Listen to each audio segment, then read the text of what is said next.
श्री देवी शारदा, श्री देव गणेश, प्रभु श्री रामचंद्र, भगवान श्री गोपाल कृष्ण, श्री महारुद्र हनुमान, महर्षि श्री वेदव्यास, श्रीमद् आद्य शंकराचार्य, परम पूज्य श्री गजानन महाराज, सद्गुरु श्री ब्रह्मचैतन्य महाराज या सर्वांच्या प्रेरणेनं आणि तुम्हा सर्व मंडळींच्या आशीर्वादानं आज सगळा आसमंत सुगंधानं भरून गेलेला आहे. आपण नेहमीप्रमाणे मला वाटतं जरा व्हॉल्यूम मोठा केला पाहिजे.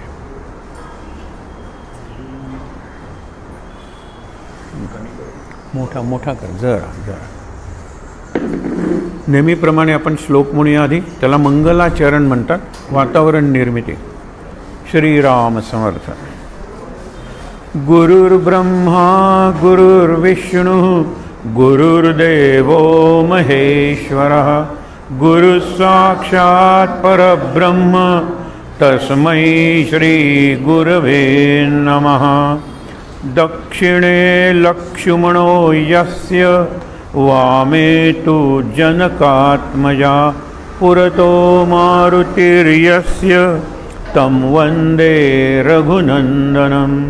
लोकाभिरामं रणरङ्गधीरं राजीवनेत्रं रघुवंशनाथं कारुण्यरूपं करुणाकरन्तं श्रीरामचन्द्रं शरणं प्रपद्ये.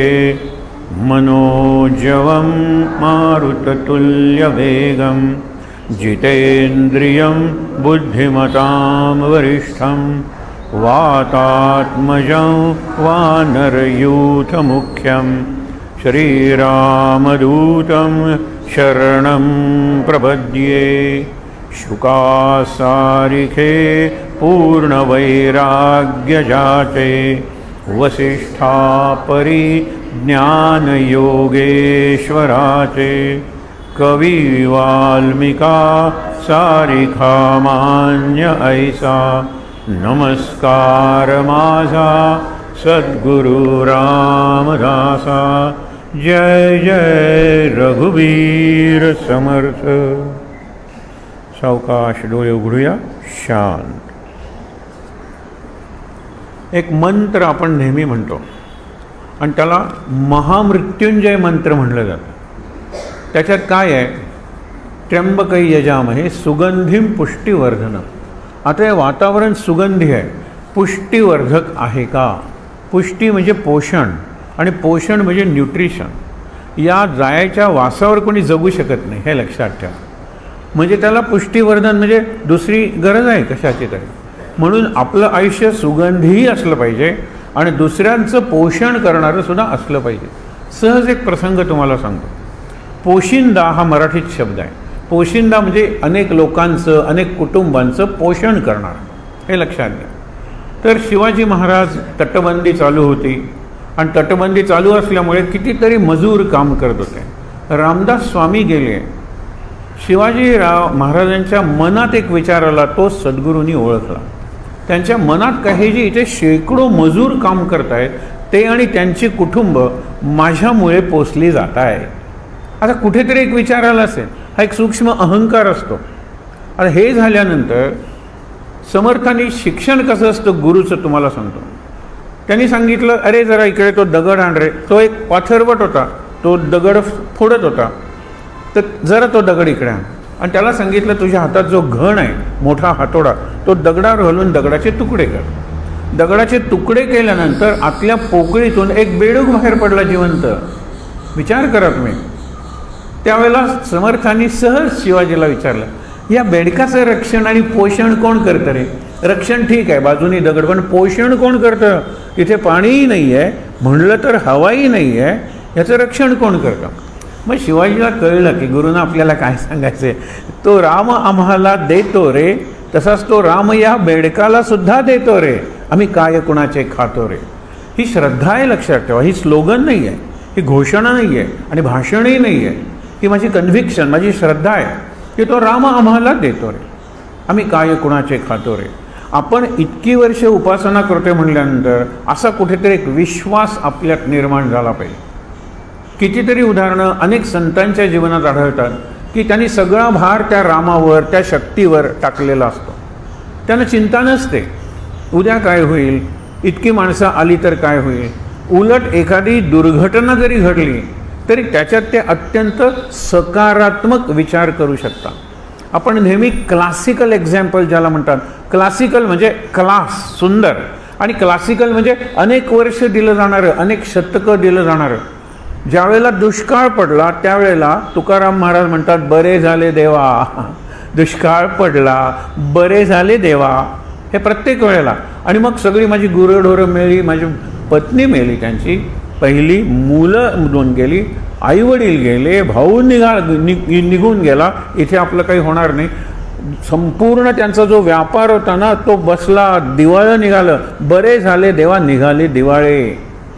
आणि मग पुढचं आपल्याला माहीत आहे की आता माझ्याकडे कोणी येणार नाही आणि मी कोणाकडे जाणार नाही. आता तुझं माझं राज्य विठव, आता मी नाम घेऊन थकतोय का तू नाम ऐकून थकतोयस, अशी आपली शर्यत, आपली पैज लावूया.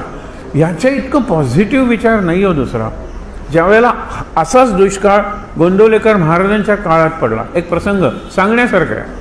काय झालं, ज्या वेळेला दुष्काळ लागोपाठ 2 वर्ष पडला की पाणी आटतो आणि वरून पाणी पडत नाही.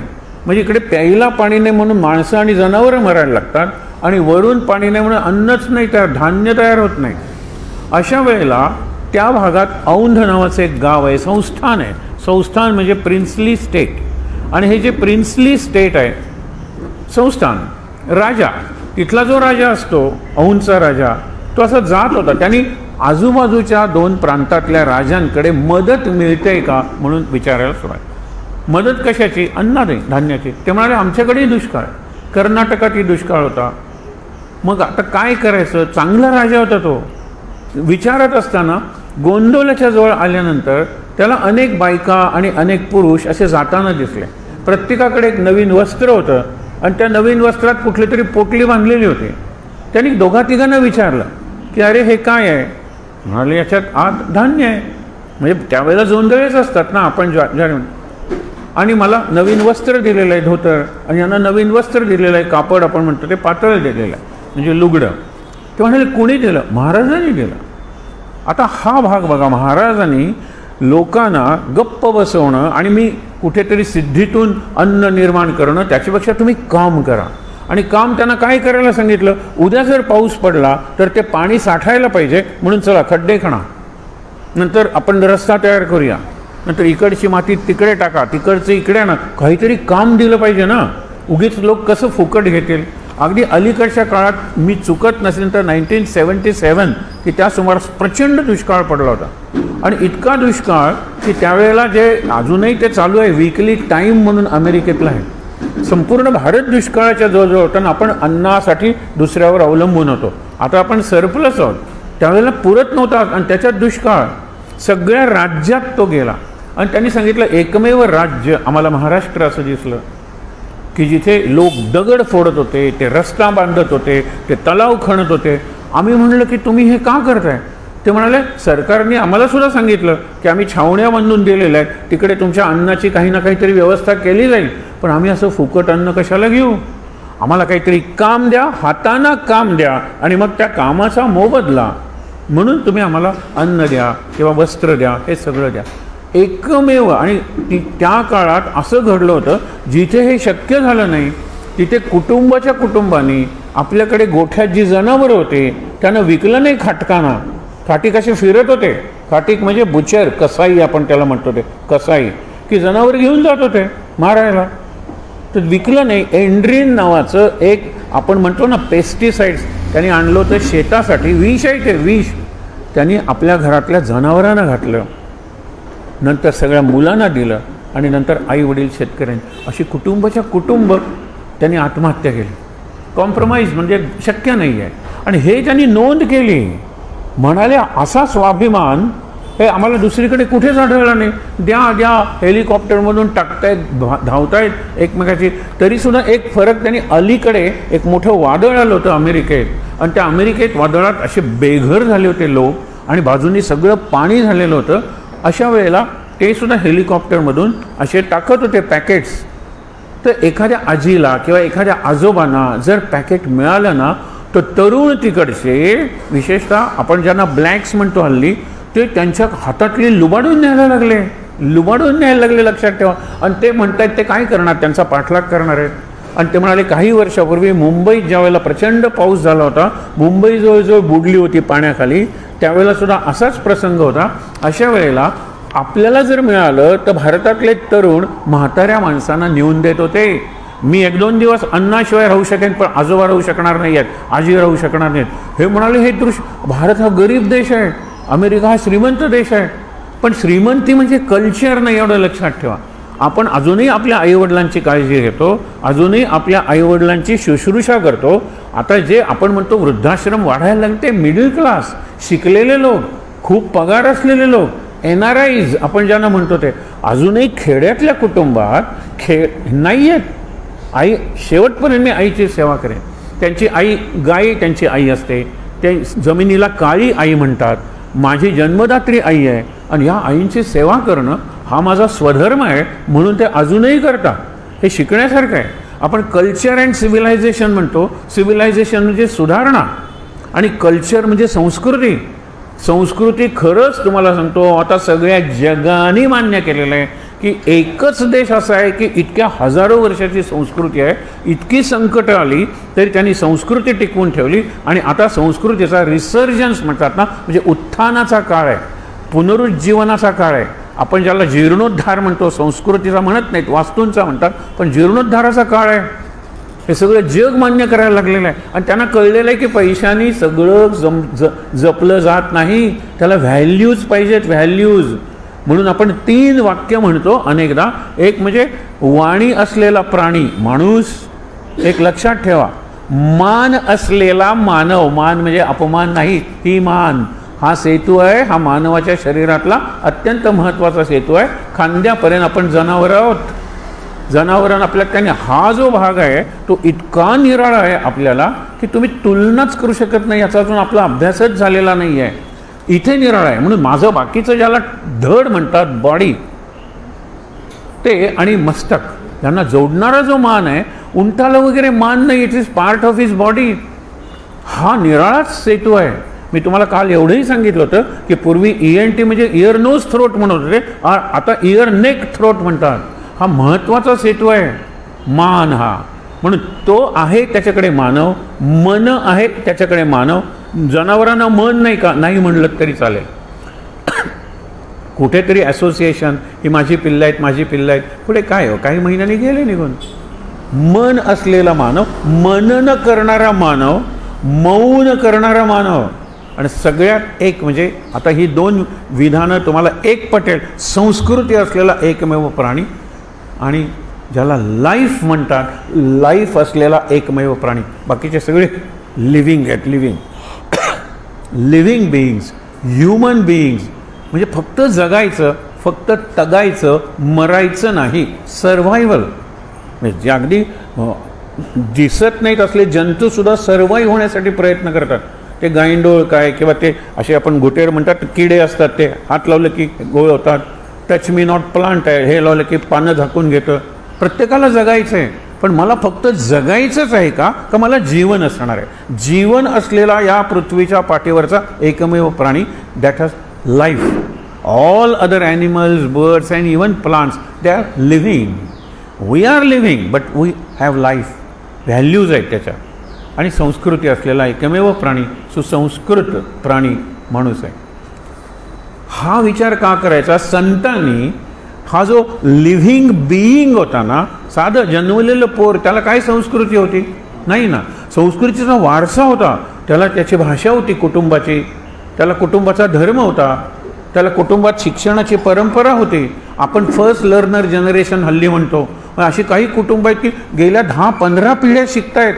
त्यांच्यात जे मूल जन्मतं त्याला हा वारसा मिळतो, पण त्याला कळत नाही.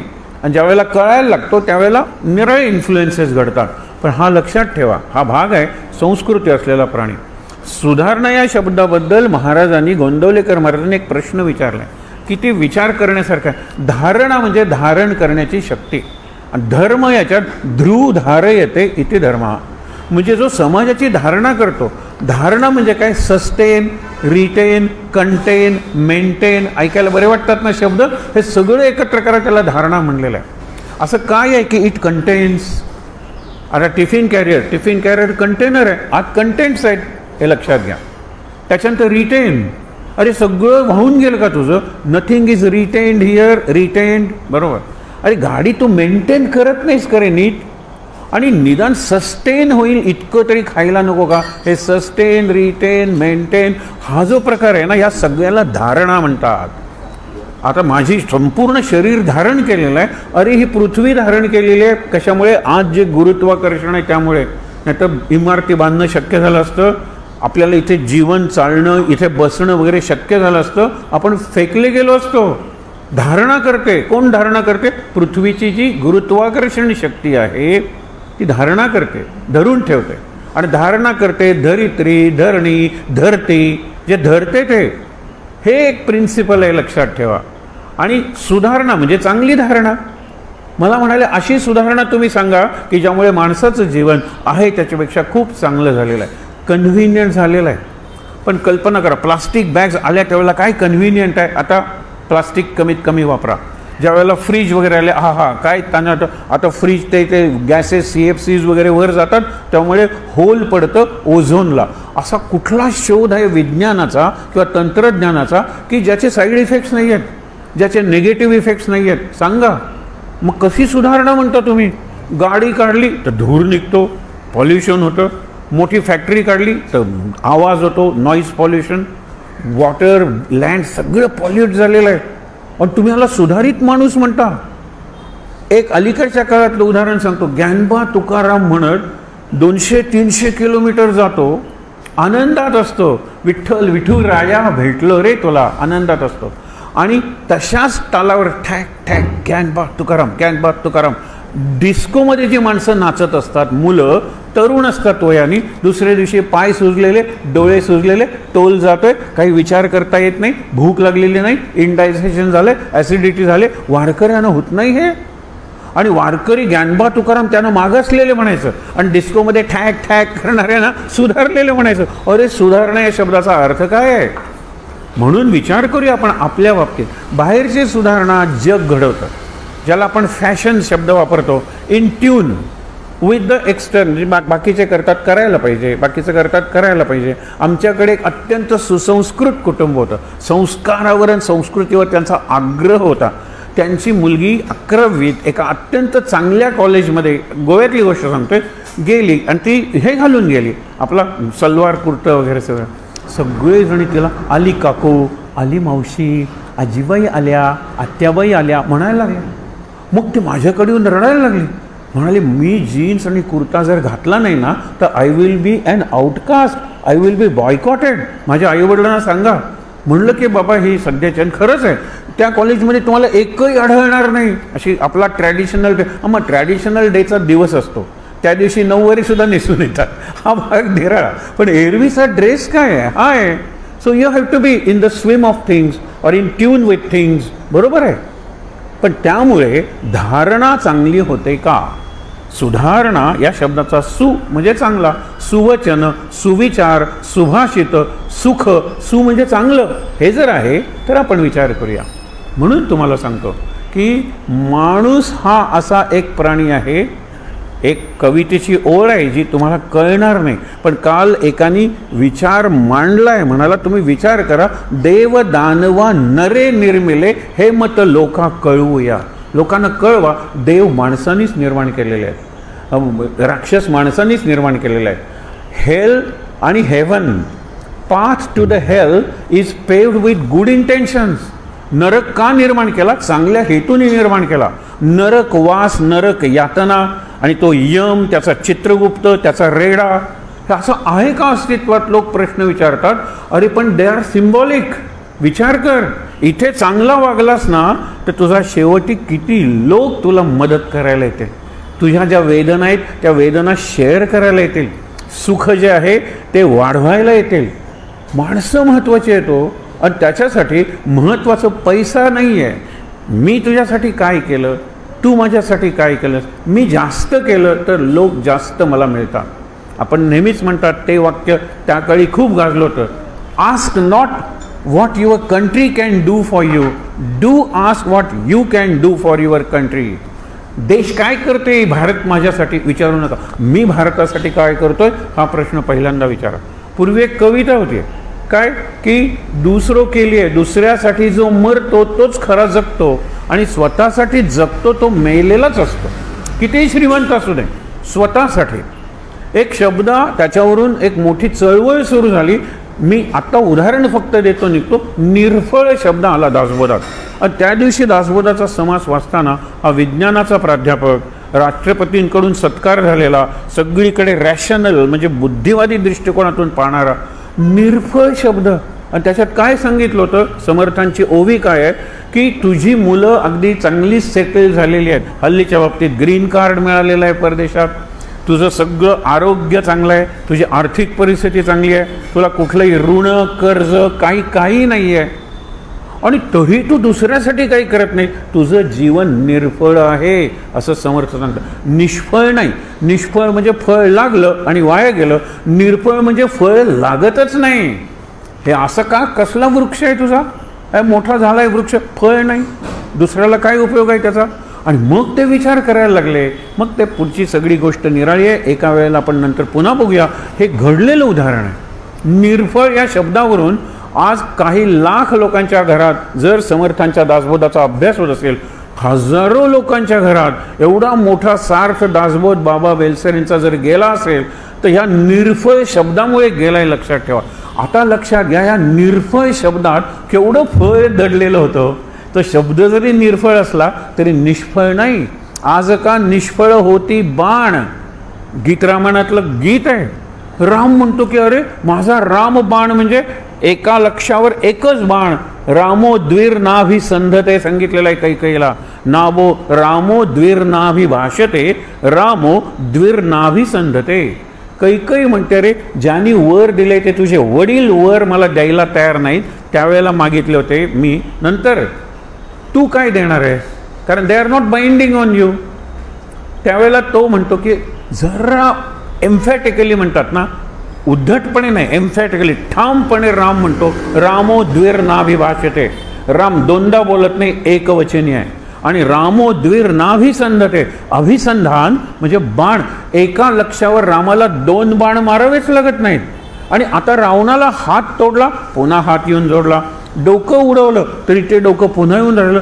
आज का निष्फळ होती बाण, तो गीत आहे सगळं. आणि शेवटी विभीषण म्हणतो आत्तापर्यंत मी गप्प होतो पण आता सांगायलाच पाहिजे, कारण रावण मेल्याशिवाय युद्ध जिंकलं जाणार नाही आहे. आणि जोपर्यंत रावण जिवंत आहे तोपर्यंत तो सीतेला तसं सोडणार नाही आहे, रावणाला मारलंच पाहिजे. मग त्याचं जे नाभी आहे त्या नाभीच्या ठिकाणी अमृतकुंभ आहे, तिथे रामा बाण मार, रावण कोसळून पडेल. त्याचे 10 तोंड 20 हात काय असतील त्याच्या सकट, हे वर्णन करण्याची पद्धत आहे. रामाने तिथे नाभीच्या ठिकाणी बाण मारला आणि रावण पडला. निष्फळ बाण होत होते कारण ते टार्गेटच नव्हतं. मी एवढा अभ्यास करतो पण मला मार्क्स मिळत नाहीत, निष्फळ आहे अभ्यास.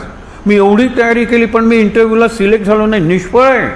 अरे तयारी कशी केली, अचूक तयारी केली का, हा महत्त्वाचा भाग. इतका तास अभ्यास केला, इतका तास व्यायाम केला, इतका तास रियाज केला नाही, त्याला सेन्स ऑफ पर्पज म्हणजे मी हे का करतोय ते मला कळलं पाहिजे. आपण generally what, why, when, where, how, who, whose, whom याच्यातच जातो, व्हायचा विचार करत नाही.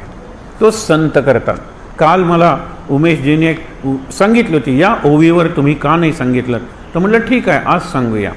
पेंडीचा आळा तो पाटील असे गावा.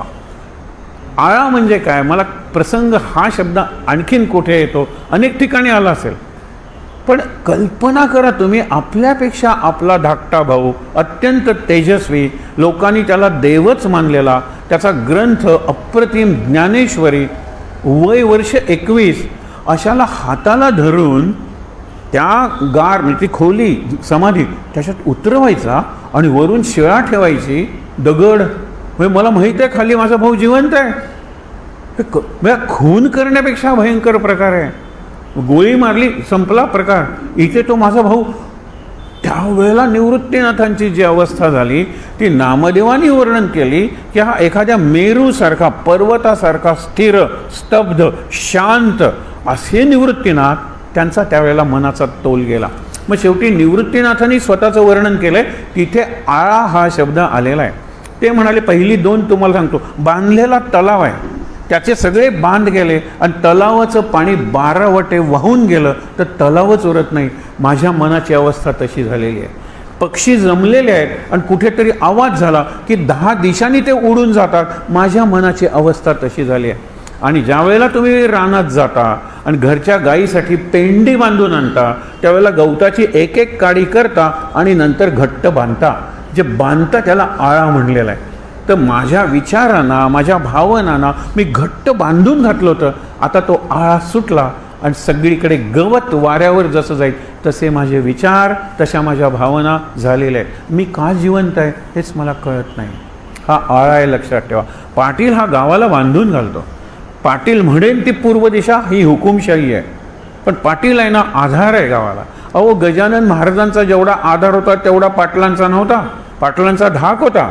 म्हणून त्यांनी सांगितले, ज्यावेळेला भास्कर पाटील म्हणतो की अरे कशाला आपण इथे राहायचं, हे बघा उद्धटपणा करतात, अरे अरे गण्या खाशील काय टाककण्या, पिशा गण्या नागव्या असे शब्द वापरतात, आपण जाऊया माझ्या गावाला, तिथे आनंदात राहूया, आरामात. त्यावेळेला ते म्हणाले, अरे पाटील आहे ते, पाटील गावाला बांधून घालण्याची शक्ती त्यांच्याकडे आहे आणि ती शक्ती त्याला आपण वळण दुसरं दिलं पाहिजे. आज ती शक्ती उद्धटपणाकडे जाते, ती जर नम्रतेकडे वळवली तर या पाटलांसारखे आपले भक्त दुसरे नाही आहेत. आणि किती खरं होतं होते ते बोलत होते. 1910 साली गेले गजानन महाराज, त्याच्या आधी बोलत होते.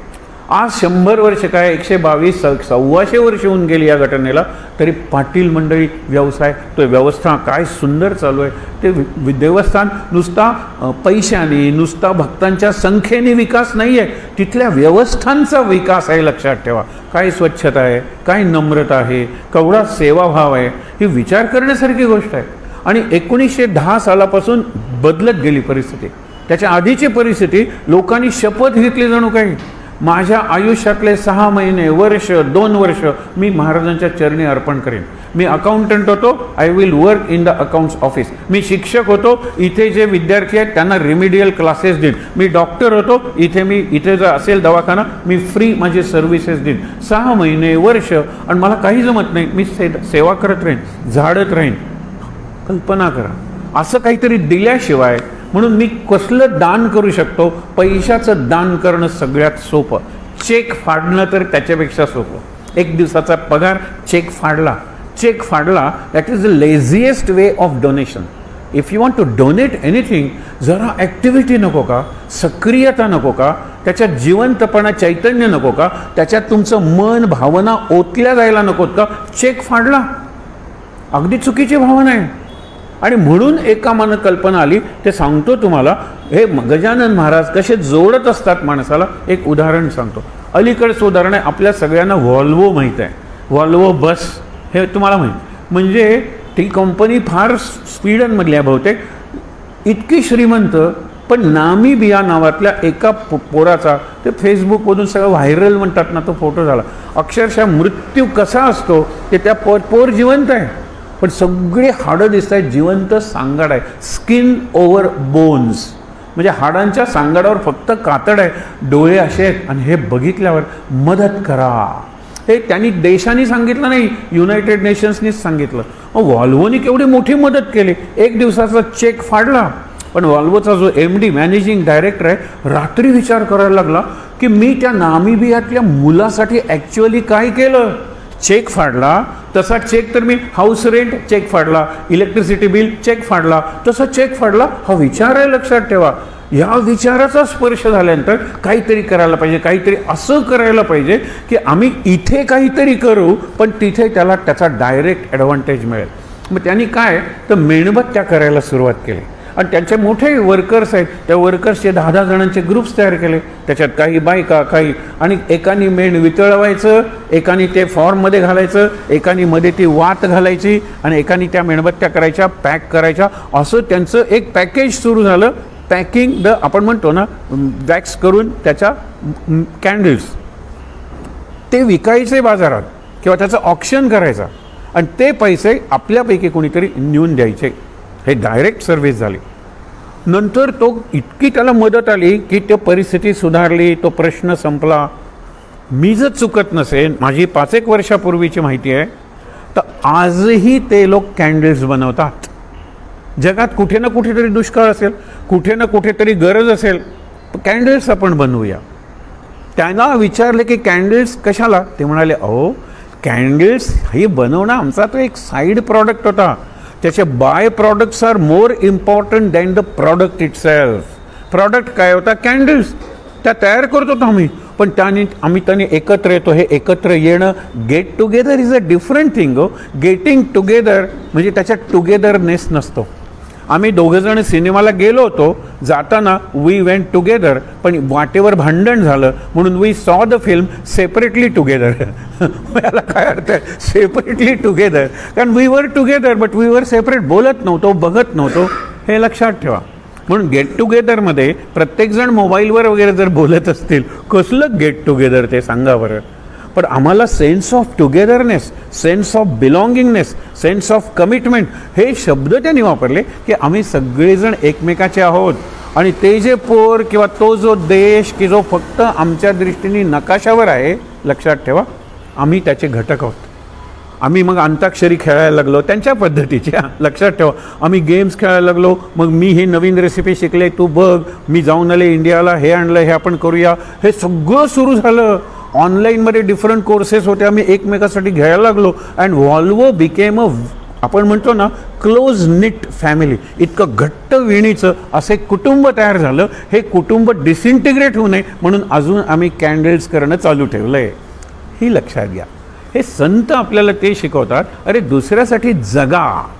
हे जगणं जे आहे ना ते महत्त्वाचं आहे, ज्याला लाईफ म्हणलेलं आहे. It is not just living. दुसऱ्यासाठी जगा हे लाईफ आहे, स्वतःसाठी जगा हे लिव्हिंग आहे. आणि आज भारताची शोकांतिका जर काय असेल तर भारतातला मध्यम वर्ग हा बऱ्यापैकी श्रीमंत झालेला आहे, बऱ्यापैकी. He can afford anything in the world. हे वाक्य एका अमेरिकेच्या राष्ट्रपतीचं आम्हाला अपमानकारक वाटलं होतं, पण अगदी खरं आहे हो. आता कोविडनं आपल्याला सगळ्या इकॉनॉमिकमध्ये लाथ मारली म्हणून, पण एरवी EMIवर आपण काय काय करत होतो. म्हणजे प्राथमिक शिक्षकाला जर वाटलं स्वित्झर्लंडला जायचं आहे तर देर वर स्कीम्स, EMI भरा आणि जाऊन या स्वित्झर्लंडला. भारतातल्या मध्यमवर्गीयाला काही अशक्य नाही. एक गोष्ट अशक्य झालेली आहे, ते म्हणजे संतांच्या पायी राहून संतांची शिकवण आपल्या जीवनात आणणं. विचार गेलेला आहे, चिंतन गेलेलं आहे, दुसऱ्यासाठी जगणं गेलेलं आहे. विचार करा अगदी. म्हणून तुम्हाला सांगतो की हा जो पाटील आहे तो पेंडीचा आळा आहे. संत तसे असतात, दे ब्रिंग पीपल टुगेदर. आता वारी आणि कुंभमेळा हे लोकांच्या दृष्टीने आश्चर्य आहे. आपण विचारच करत नाही कुठलं आश्चर्य. अरे 10-12 लोक जमतात, 12 लाख लोक. इकडे सुद्धा जवळजवळ 8-10 लाख लोक जमतात पंढरपूरला. त्यावेळेला विचारलं ब्रिटिशांनी, मदन मोहन मालवीय होते स्वातंत्र्याच्या आधीच्या काळात, की ॲडव्हर्टिजमेंट काहीच नाही तुमची, कसे लाख लोक बरोबर त्यावेळेला जमतात. आश्चर्य आहे ना. आपण कधी विचारच केला नाही हा, कारण आपल्या दृष्टीने it is a way of life. Kumbh Mela 12 वर्षांनी येतो आणि जमणार लोक तिथे. तो म्हणतो तुम्ही वर्तमानपत्रात जाहिरात दिली नाही, तुम्ही चौकात अनाऊन्समेंट केली नाही, तुम्ही दवंडी पिटली नाही, तरीसुद्धा आषाढी एकादशीला आत्ताचा विचार करू नका. हा 150 वर्षापूर्वीचा प्रश्न आहे. हे लाख लोक जमतात कसे? ते म्हणाले अनाऊन्समेंट नाही कोणी सांगितलं, थांबा तुम्ही. म्हणून त्याची आतून पंचांग आणलं. पंचांगात एक अशी बारीक लाईन. पंचांग वाचणं खूप अवघड असतं. बारीक बारीक अक्षरं, त्याच्यापेक्षा बारीक बारीक आकडे, अशी एक ओळ होती. कुंभपर्व एक ओळ होती, आषाढी एकादशी. ती एक ओळ. आणि त्यावेळेचा निरक्षर भारत, त्यावेळेला आपली साक्षरता literacy was not even 40% at the time of independence. 40% सुद्धा 25% आपली साक्षरता होती. त्यांना काय पंचांग वाचता येणार होतं? पण पंचांग वाचणारी एक व्यक्ती असायची ज्याला जोशीबुवा वगैरे म्हणायचे. आणि मग असं करून केवढा देश आपला बांधलेला होता. पण नंतर काही सुधारक म्हणायला लागले it is waste of energy, waste of time to go to Pandharpur. जणू काही 4 महिने बसून हे काहीतरी सोन्याची खाण खणणार होते.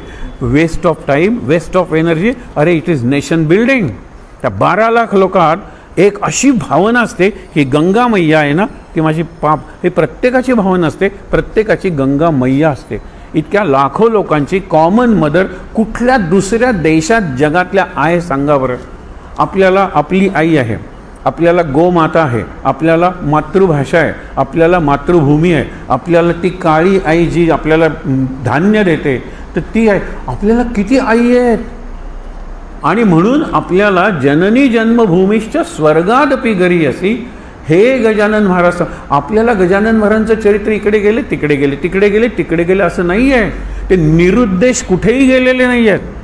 गेल्यानंतर त्यांनी एक कारण सांगितलेलं आहे. हा जो अध्याय आहे ना, या अध्यायात एकच गोष्ट घडलेली आहे आणि ती म्हणजे काय, पाटील मंडळी पहिल्यांदा विरुद्ध गजानन महाराजांच्या आणि नंतर हळूहळू ते होता. अध्याय संपतो कुठे, एकच मुद्दा उरलेला आहे. काल आपण बघितलं की त्याला मुलगा झाला, नाव भिक्या ठेव, त्यांनी नाव भिक्या ठेवलं. नंतर आता झालं तर आमरसाचा संप्रदाय सुरू झाला तिथे. आणि त्यानंतर एक काय गोष्ट घडली की दुफळी बाई तिथे प्रश्न आणलं, तिथे थांबलाय, तो अध्याय संपलाय. त्यांनी काय सांगितलं की देशमुख आणि पाटील यांची कुटुंब होती. कुठे कुटुंब होती, शेगावात. आणि शेगावात ती असताना मी वाचून दाखवतो त्या ओव्या.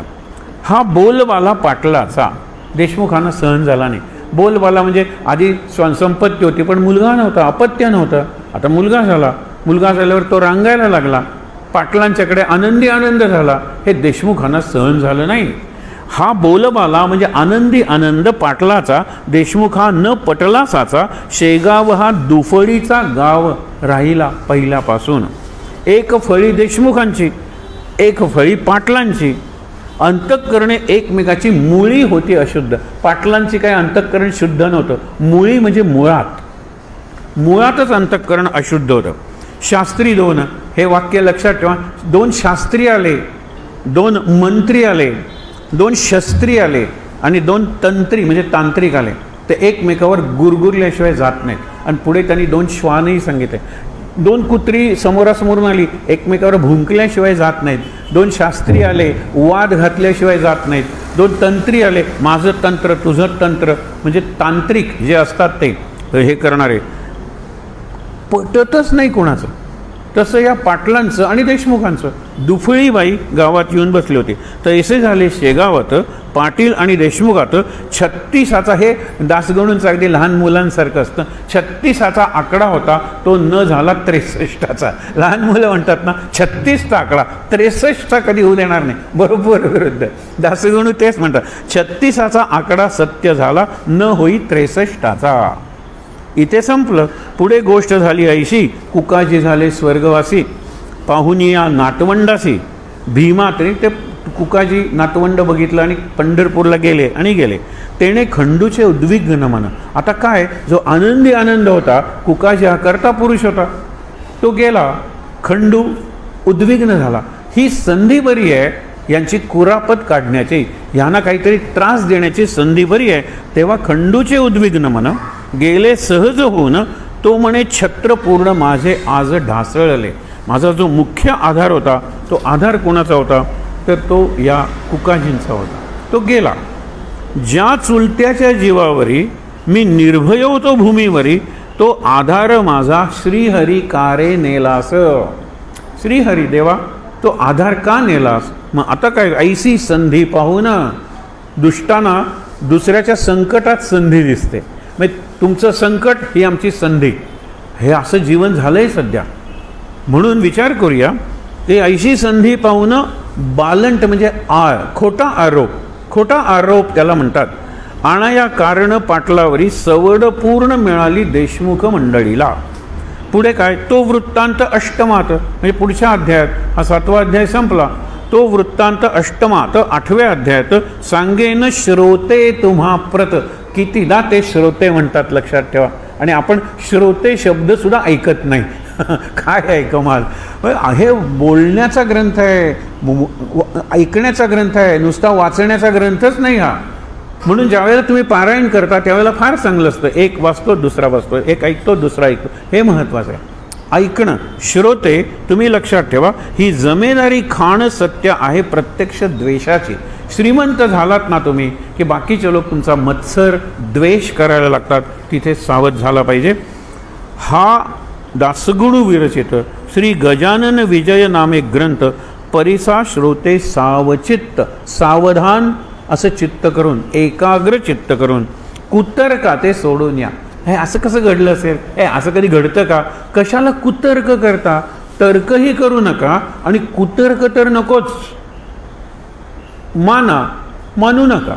मानण्यात कल्याण आहे, कारण मानणारे लोक आज जग बदलून राहिलेले आहेत. अगदी तुम्ही तुमच्या आसपास सगळे आज डोळे मिटून रात्री बघा, आपले सगळे नातेवाईक, सगळे मित्र, सगळे प्रोफेसर्स, सगळे ओळखीचे, त्याच्यात कट्टर नास्तिक कोण आहे?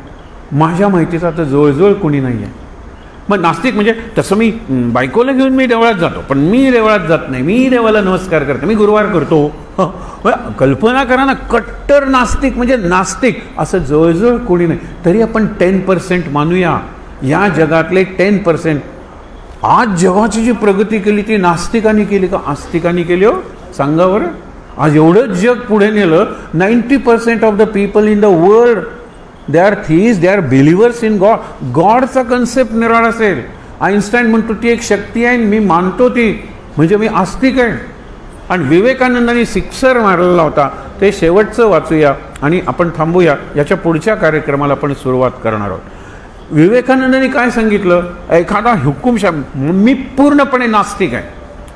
हा तुझा खास विश्वास आहे. मी आत्मविश्वासपूर्वक सांगतो की मी नास्तिक आहे. मग तुझा स्वतःवर विश्वास आहे का? हो की मग तू आस्तिक झालास की. कुणावरच विश्वास नाही, हे शक्यच नाही. माझा कुणावरही विश्वास नाही आहे म्हणणारा त्याला विचारा, तुला आत्मविश्वास तरी आहे का? हो, माझा स्वतःवर विश्वास आहे, म्हणजे तू आस्तिक आहेस. जगात नास्तिक असणंच शक्य नाही. जो जिवंत आहे, जो माणूस आहे, जो विचार करू शकतो, तो सगळा आस्तिक आहे. मी नास्तिक आहे म्हणणारा सुद्धा आस्तिकच असतो. हे इंग्रजीत नाही, संस्कृत नाही, सगळीकडे नाही आहे. हे आपण मग नाही हो, मैं वैसा नाही. हूनी का शेवट मैं वैसा नाही. हू का म्हणता तुम्ही? तुमच्याकडे दही आहे का? नाही आहे. हो, नाही आहे कशाला म्हणता? नाही म्हणून का सांगता? Is not. इज का म्हणता जर नॉट असेल तर? मग ती गमतीदार गोष्ट बघितली होती, त्याच्यावर आपण ब्रेक घेऊया आणि नंतर हे करूया. ब्रेक म्हणजे थांबायचं नाही आहे, सलग कार्यक्रम आपण करणार आहोत पुस्तक प्रकाशनाचा. आपल्याला ती गोष्ट माहीत आहे. नाही आहे म्हणल्यानंतर तो मुलगा म्हणतो आहे म्हणतेस तर दे ना मला. तर माझ्याकडे नाही आहे, ते नाही आहे ना, ते नाही मला दे ना. ती म्हातारी म्हणते नाही कसं देऊ तुला? नाही देऊ कसं? हे 4-4 देखत तू सांगितलं, तू मला मदत कर, पण माझ्याकडे तुला द्यायला काही नाही आहे. काही नाही आहे ना, ते नाही मला दे. आता तो न्यायाधीशाकडे जातो. न्यायाधीश हुशार असतो, त्याला कळतं की ती म्हातारी कबूल करते. मी त्याला म्हणलं माझ्याकडे नाही आहे. तो मुलगा म्हणता बघा आत्तासुद्धा ती म्हणते नाही आहे, मी त्याला नाही आहे ते नाही मी द्यायला सांगतोय. ती म्हणते नाही कसं द्यायचं? तो न्यायाधीश म्हणतो अरे तू उभा आहेस ना, ते जरा जमखान वर कर. काहीतरी तिथे सरपटत गेले, साप वगैरे असेल वगैरे. तो ते उचलून बघतो आणि तो म्हणतो इथे काही नाही आहे. नाही आहे ना, घे आणि चालता हो. If there is nothing, pickup that nothing and get lost. असं बऱ्याच वेळेला होतं. म्हणून आहे ना, ही वस्तुस्थिती आहे, रियालिटी आहे. या जगात आहेच सगळं. नाही म्हणू नका तुम्ही, आहेच. आणि आहे ही पॉझिटिव्हिटी आहे. म्हणून आय ॲम म्हणू नका, ते अर्धवट वाक्य आहे. I am what? I am rich, I am a boy, I am Indian. I am काय? I is. हे अध्यात्म आहे. I is, I exist, I alone exist या जगात. आणि असं प्रत्येकजण म्हणला वी ऑल एक्झिस्ट. हे लक्षात ठेवा. I is, I exist, I am म्हणू नका. ॲम म्हणलं की आपण ग्रामरकडे, प्रपंचाकडे निघालो. अस्तित्व, आणि हे अस्तित्व खरं आहे. संतांनी या अस्तित्वाची आपल्याला जाणीव करून दिली. नेहमीप्रमाणे 8वा जो अध्याय आहे त्यातली पहिली ओवी वाचून आपण थांबूया. श्री गणेशाय नमः. हे वसुदेव देवकी नंदना 8वा अध्याय, 8वा अवतार आहे त्याचं आहे. हे गोप गोपी मनरंजना, हे दुष्ट दानव मर्दना, श्रीहरी पाव माते. आता माते म्हणलं की आईला झालं, पण माते अनुस्वार दिला की मला पाव माते, म्हणजे मला पाव तू, हे सांगितलेलं आहे. आत्ता जे पुस्तक आपण प्रकाशित करणार आहोत त्याचं नाव वगैरे सगळं नंतर कळेल. पण कोणतं नाव अनेकांना विचारलं, अनेकांनी खूप चांगली नावं सांगितली. पण मी परमहंस आहे आपण गेल्या अध्यायात बघितलं. पुढे 13व्या अध्यायात एक प्रसंग आहे. रेतीच्या गाडीवर समर्थांची स्वारी. रेतीच्या गाडीवरी समर्थांची बसली स्वारी. तो गाडीवाना झाला दुरी महार होता म्हणून. तो गाडीवान उतरला. कोण? गजानन महाराज बसलेत. नवीन मठ बांधायचा होता. रेतीच्या गाडीवर बसले. तो गाडीवान उतरला. तो तुम्ही महार आहे. तो म्हणाला पण मी परमहंस आहे ना. परमहंसाला काही विटाळ नसतो. ही ओवी वाचूया. एका रेतीच्या गाडीवरी समर्थांची बसली स्वारी. तो गाडीवान झाला दुरी महार होता म्हणून. तई महाराज वदले तयास. का रे खाली उतरलास. आम्हा परमहंसास विटाळाची बाधा नसे. म्हणजे अनेकदा स्वतःचा परिचय करून देताना ते म्हणतात मी परमहंस आहे.